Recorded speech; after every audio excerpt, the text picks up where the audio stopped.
Aaron Rodgers has been up and down this season. Who wins this game and why? I'm going to take the Packers because I think overall their team. Now, I like the Lions' offense, but their defense leaves a lot to be desired, and I think the Packers are taking advantage of that. Skip, I am surprised that the Packers were able to turn this around. I thought the only way they could turn it around is that Aaron Rodgers had to play like the MVP that he's been over the last 2 seasons, and he didn't do that. It's because they've run the football and played outstanding defense behind that. They've gone from averaging 19 points a game through weeks 1 through 12 to damn near 30 in the last 5 weeks to get right back in this thing. While running slightly more than they're throwing the football. Okay. So that's why I'm surprised that they got back in it, because I thought Aaron Rodgers needed to be Aaron Rodgers, the transcendent thrower of the football that we've seen since he became the starter in Green Bay. And that hadn't happened. And so I guess we shouldn't be surprised, considering that Aaron Rodgers and Matt LaFleur are 18-1 in December and January. So I guess we shouldn't be surprised that they've been able to do this. But I am surprised because I'm looking at the way Aaron was playing and says unless he turns it around in his play, how do they get back into it? Well, they got back into it by turning around and handing the ball off to Aaron Jones and A.J. Dillon and then letting Aaron play complimentary football after that. So I am surprised that they turned it around, but I'm not going to be surprised when they win this game. So I'm taking the Packers to win the ball game.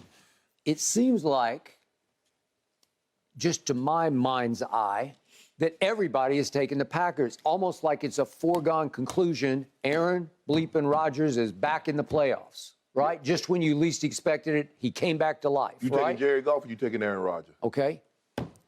I got this theory that inevitably works in the realm of sports. It's almost like a betting or gambling theory. Okay. When everybody says, it's my everybody says theory. When everybody says, and I can't find anybody who's picking the Lions. No. Because they're the Lions. Right. They're still, in most people's eyes, they're the Lions. Right? Right. Don't believe your lion eyes about the Lions, right? Yes.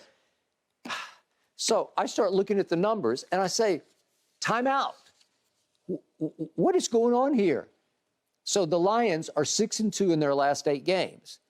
Over that span, 8 games, they're second in the NFL in points scored. They're third in point differential, which is always the telltale, okay? They are number 1 in the NFL in fewest giveaways. They do not turn the football over at all. They're number 1 in the whole league in fewest giveaways, okay? That works, right? Jared Goff, over the last 8 games, that's a pretty good sample size. He's thrown 15 touchdown passes and 0 picks. Yeah. That's pretty good, right? So you can pretty much safely bet that they probably won't turn it over, maybe one time, but the odds are that they're not going to turn the ball over because they just don't turn it over, right? And then the Lions have scored 30 or more points 5 times in those 8 games. Right. Well, that's top of the list, man. You can't. Both teams just scored 41, but everybody fixated on 41 Green Bay against Minnesota, right? But Skip, you look at Green Bay in the game, the last 4 games, they have 12 takeaways. They're taking the ball away at a high clip. They had 28 points off turnovers, which was last week, which was the most since 2005. The big one was at Tua. Yeah. They took 3 times in the fourth quarter. Yeah. But how did they start the game, Skip? A 105-yard kick return. Man, you talk about a brag breaker. Okay. On the road, and a team hit you with one of those, now you're fighting from behind, and you know what happened with first cousin. I mean, I got to demote him. He third cousin now. I know. I warned you about him. He is who he never was. That's who he is. He is who he never was. Okay. So we still don't believe in the Lions because they start off 1-6. Yes. You say, well, they can't. They can't be this good. But they lost a lot of close ball games. Their defense was Skip, you can't be last in defense. I don't care how good your offense is, because if your defense is dead last, you're going to probably lose. I mean, only Aaron Rodgers, I think Aaron Rodgers might have won an MVP one year, Skip. He had the number 1 offense, but the 32nd ranked defense. And what happened? The Giants came to town and beat the brakes off him. Okay. Jamal Williams, once a Packer, has scored 15 rushing touchdowns. That's number 1. That's number 1. Fortunately, it's not 16 because against my team, they were about to go ahead early in the fourth quarter, you remember? Yeah, I do. And D. Law laid down the law right in the hole. Well, he just crushed it. Yep. And he spit it up. Yep. I can't believe it because he hadn't fumbled. Nope. Okay, so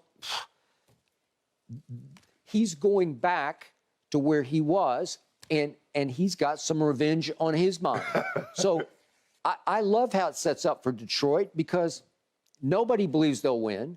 And there's little to no pressure on them. No. And all the pressure is on the home team to do what everyone says they're going to do. So let's just say, would you pick them straight up or would you take the points?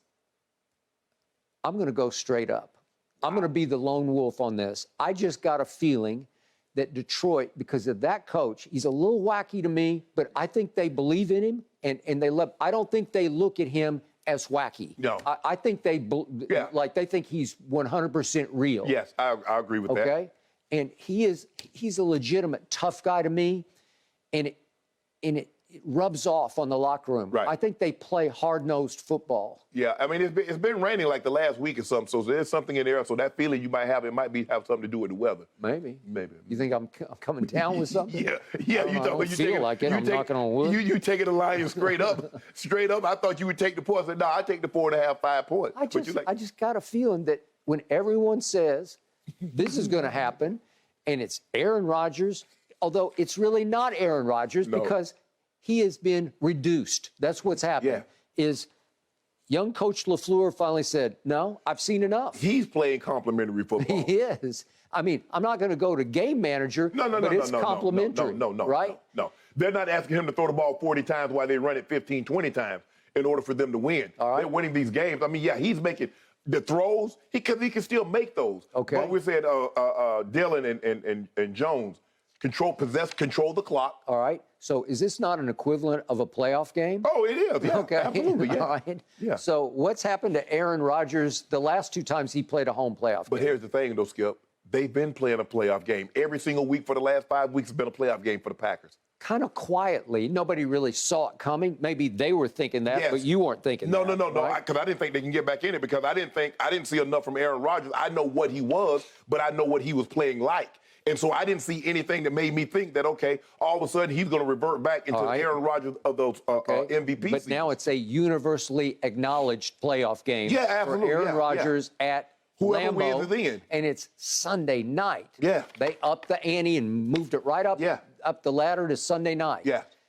I don't always trust Aaron Rodgers in these kind of games because he lost to Brady and then he lost to Jimmy G. Yeah. Really? Yeah. Okay.